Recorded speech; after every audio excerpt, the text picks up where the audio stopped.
istri Rasul sallallahu alaihi wasallam, istri Nabi kita Muhammad sallallahu alaihi wasallam, yang bernama Aisyah radhiyallahu taala anha, As-Siddiqah binti Siddiqah. Dia orang terpercaya, dia pencemburu. Suatu hari tatkala Rasul sallallahu alaihi wasallam di rumahnya bersama tamu-tamunya, ada Aisyah di situ, tiba-tiba ada istri yang lain ngirim makanan. Masuk rumahnya Aisyah, pembantu yang mengantarkan, Aisyah enggak tahan. Ini ada tamunya nih Nabi, ditampel sama Aisyah. Makanan itu biar pecah. Rasul tidak marah. Rasul mengatakan dengan membagikan kue itu ke sahabat-sahabatnya, gharat ummukum, ibu kalian lagi cemburu. Sudah selesai. Kata Rasul sallallahu alaihi wasallam nih lagi ngobrol sama istrinya. Gak selalu obrolannya itu tentang agama, kau itu harus gini, harus gini. Enggak. Nabi ngobrol sama Aisyah, mengatakan, Aisyah, aku ini tahu, kata dia, kalau kau lagi marah sama aku atau kalau kau lagi senang sama aku. Kata Aisyah, dari mana kau tahu itu? Kalau kau lagi senang sama aku, kau akan mengatakan kalau ada urusan, tidak, demi Tuhannya Muhammad. Wa idza kunti antni ghadba, kalau kau lagi marah sama aku, kau mengatakan la wa rabbi Ibrahim, tidak, demi Tuhannya Ibrahim. Kata dia, subhanallah. Aisyah tersipu mengatakan, ajal wallahi, betul Rasulullah, demi Allah, ma'ahjuru islas, maka aku tidak meninggalkan kecuali namamu. Hadis rahul Bukhari Muslim. Suatu hari Abu Bakar datang ngetuk pintu untuk masuk rumahnya Nabi Muhammad SAW. Dengar Aisyah lagi ngangkat suaranya atas Nabi. Kita kalau istri kita ngangkat suara, apa kata kita? Ingat, ar-rijalu qawwamuna 'alan nisa. Ini Aisyah ngangkat suaranya lebih keras dari Nabi Muhammad sallallahu alaihi wasallam. Maka diizinkan Abu Bakar masuk. Faqala ya ibnata ummi Ruman. Ditanya, wahai putrinya Ummu Ruman. Ini Abu Bakar dekat sama Aisyah. Mungkin dia mau memberikan pelajaran kepada Aisyah. Kau ngangkat suaramu atas Nabi Muhammad sallallahu alaihi wasallam. Langsung suami datang membela istrinya. Dibela-belain. Jangan-jangan, kata Rasul. Kemudian keluar Abu Bakar Siddiq.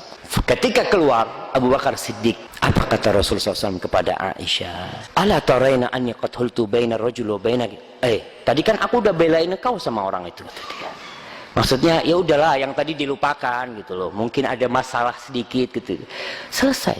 Tidak mengatakan kau ini gimana sih? Aku ini nabi. Kau ngangkat enggak Rasulullah SAW? Kadang-kala suami seakan-akan lebih dari nabi. Allahu Akbar. Perempuan itu suka perhiasan. Aisyah kadangkala, Nabi bukan orang yang kaya. Kadangkala Aisyah itu pinjem perhiasan sama kakaknya. Kalau mamanya kita punya istri, Allahu Akbar ya. Kadangkala saya merasa saya dosa. Saya ngomong sama istri kadangkala, itu kalung nggak malu punyanya kakaknya dipinjam gitu ya. Saya lupa, nggak boleh seharusnya. Kalau dia ingin tampil, dia ingin menunjukkan ini lo aku. Walaupun kalungnya dapat pinjam, nggak apa-apa. Karena suaminya nggak mampu, ya terpaksa dia pinjam lah. Maka itu wajar. Kita kalau punya, ya belikanlah. Karena dia memang cinta dengan perhiasan.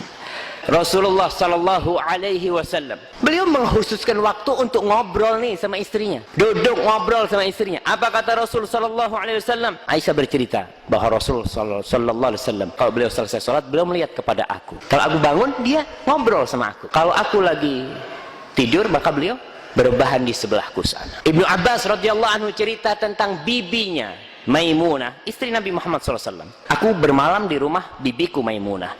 Rasulullah SAW ngobrol sama istrinya, baru kemudian tidur. Lihat, ada waktu, istri itu harus dikasih waktu ngobrol. Jangan merendahkan istrinya. Nabi yang mendapatkan wahyu ilahi, yang dia selalu beribadah untuk Rabbnya, dia dengerin tuh pendapat istrinya. Ketika Hudaybiyah, rencana berangkat para sahabat ke Mekah buat umroh, tapi nggak boleh umroh, nggak boleh keluar. Perjanjiannya tahun depan balik. Akhirnya udah, karena tahun depan balik, Rasul mengatakan kepada sahabatnya, semuanya dipotong itu kurbannya, tahalul, digundul itu rambutnya. Sahabat diam, sunyi senyap. Tidak ada yang mau melaksanakan perintah Nabi. Maka Rasul Sallallahu Alaihi Wasallam masuk ke tenda istrinya. Pada waktu itu yang ikut Ummu Salamah. Cerita Rasulullah SAW, dilihat wajahnya agak cemberut ya. ngomong sama Ummu Salamah tentang kejadian itu. Maka Ummu Salamah berpendapat, beliau bagi pendapat buat Rasulullah SAW. Beliau mengatakan, wahai Nabi Allah, kau ingin mereka melakukan perintahmu itu, ukhruj, keluarlah kau ya Rasulullah SAW. Nih istri nyuruh sama ngasih pendapat kepada suaminya, kau keluarlah Rasulullah, dan jangan mengajak ngomong satu orang pun dari mereka sampai kau sembelih kurbanmu sendiri, kemudian kau panggil tukang cukurmu, dia mencukurmu, menggundulmu. Mendengar pendapat Ummu Salamah, langsung Nabi keluar. Beliau keluar jalan di antara para sahabatnya, dia potong kurbannya, dia panggil tukang cukurnya. Apa yang terjadi? Itu sahabat-sahabat rebutan nyembelih kurbannya, rebutan saling cukur. Ini karena pendapatnya siapa? Istri. Allahu Akbar. Maka jangan merendahkan istri. Hadisnya diriwayatkan oleh Imam Bukhari. Kadang-kala kita harus main-main sama istri. Rasulullah SAW mengatakan, semua perbuatan yang itu bukan di dalamnya tidak ada zikrullah, ingat kepada Allah SWT, maka itu termasuk melalaikan. Illa arba', kecuali 4. Rasul menyebutkan salah satunya, wa mula'abatuhu ahlah, dan dia bercengkrama dengan istrinya. Masya Allah, dapat pahala nih kita. Hadis ini diriwayatkan oleh Imam Nasa'i dan hadis ini sahih oleh Syekh Albani rahimahullahu taala. Jadi sempatkan waktu untuk main-main. Lihat Aisyah cerita. Aisyah ini Masya Allah pernah diajak balapan lari sama Nabi. Ada yang pernah ngajak balapan lari istrinya? Ya Ustaz, dulu pernah Ustaz, waktu belum pakai cadar Ustaz. Sekarang boleh nggak lari? Boleh lari. Cari tempat-tempat yang sepi, malam yang gelap gulita, nggak ada yang ngeliat, lari, balapan lari. Rasulullah balapan lari sama Aisyah radhiyallahu taala anha.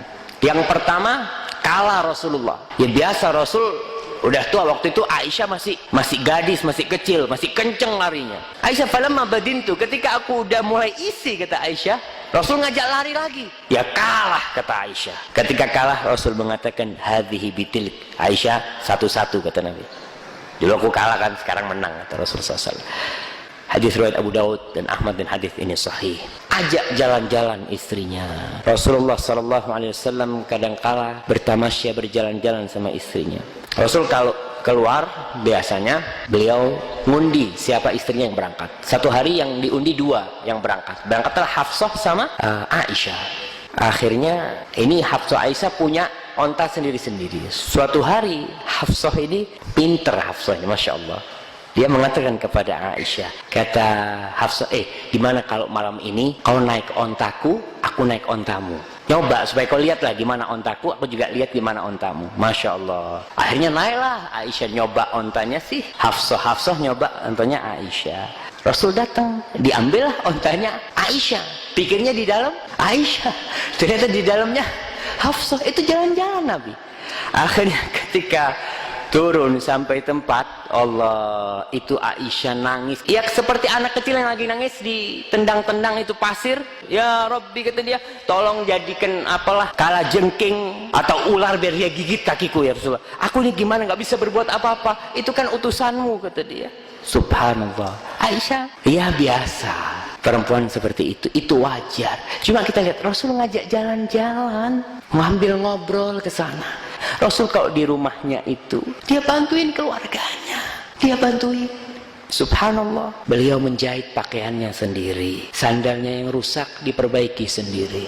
Itu Rasulullah SAW. Allahumma salli wa sallim alaihi. Nabi jemaah. Masya Allah. Sekali-kali istriku, hari ini hari spesial untukmu, kau nggak usah masak, aku yang memasak.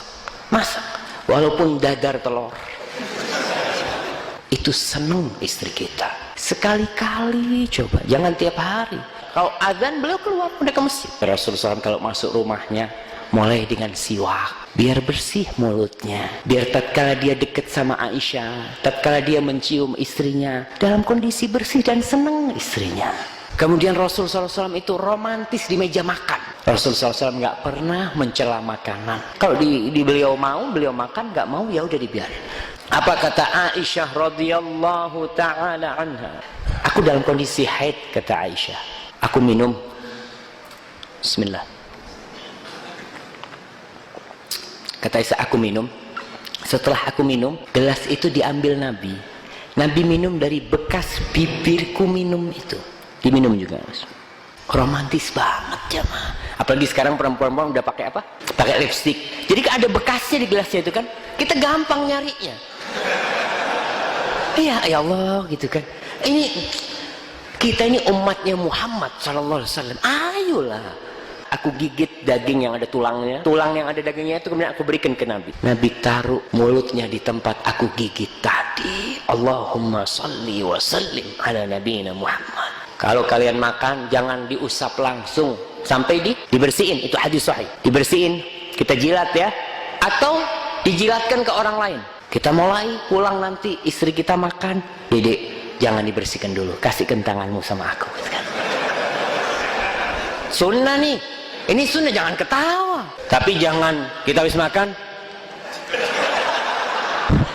Nah, harus dibangun dulu, keromantisan dibangun. Itu mainan. Jangan, nggak usah jijik. Kenapa? Itu tangan istri kita. Itu tangan suami. Romantis di kamar mandi. Allahu Akbar. Nabi nih di kamar mandi, mandi bareng. Mandi bareng. Rebutan, Aisyah rebutan sama Nabi Muhammad SAW. Rebutan gayung. Dahulu ya Rasulullah, tinggal sisakan buat aku kata Aisyah. Masya Allah. Itu bersama Aisyah, bersama Maimunah sama. Aku mandi bersama Rasulullah SAW dari satu wadah, mandi bareng di kendaraan romantis. Suatu hari kita pulang dari Khaybar menuju ke Madinah. Rasulullah SAW bikinkan tempat buat si Sofiyah di belakang Rasulullah SAW, di ontanya itu dengan abaya, dengan penutup. Kemudian Rasul duduk di ontanya itu. Gimana caranya Sofiyah naik? Rasulullah SAW tuh meletakkan lututnya di bawah. Sofiyah bisa naik, dijadikan tangga lutut Nabi. Buat siapa? Buat istrinya supaya bisa naik ke ontanya. Hadis ini diriwayatkan oleh Imam Bukhari dan hadis ini sahih. Kita lihat Rasulullah sallallahu alaihi wasallam. Kata Aisyah radhiyallahu taala, nih Nabi punya istri banyak. Gimana Nabi menggauli istri-istrinya? Rasul tidak pernah mengutamakan yang lain di atas yang lain dalam pembagian. Ketika dia tinggal di tempat kita, dan Nabi itu sering muter. Ketika dia satu hari itu, beliau ke rumahnya semua istrinya. Apa yang beliau lakukan? Min ghairi masisin, tanpa beliau hendak mendekati istrinya untuk berjima dengan dia. Tidak, duduk ngobrol sama istrinya, terus pindah dari situ, pindah ke rumah satunya, pindah ke rumah yang satunya, ya, sampai terakhir ke rumah yang tempat pembagian itu. Baru beliau tinggal di sana. Jadilah manusia terbaik. Siapakah yang terbaik? Yang terbaik adalah yang paling baik sama keluarganya, sama istrinya.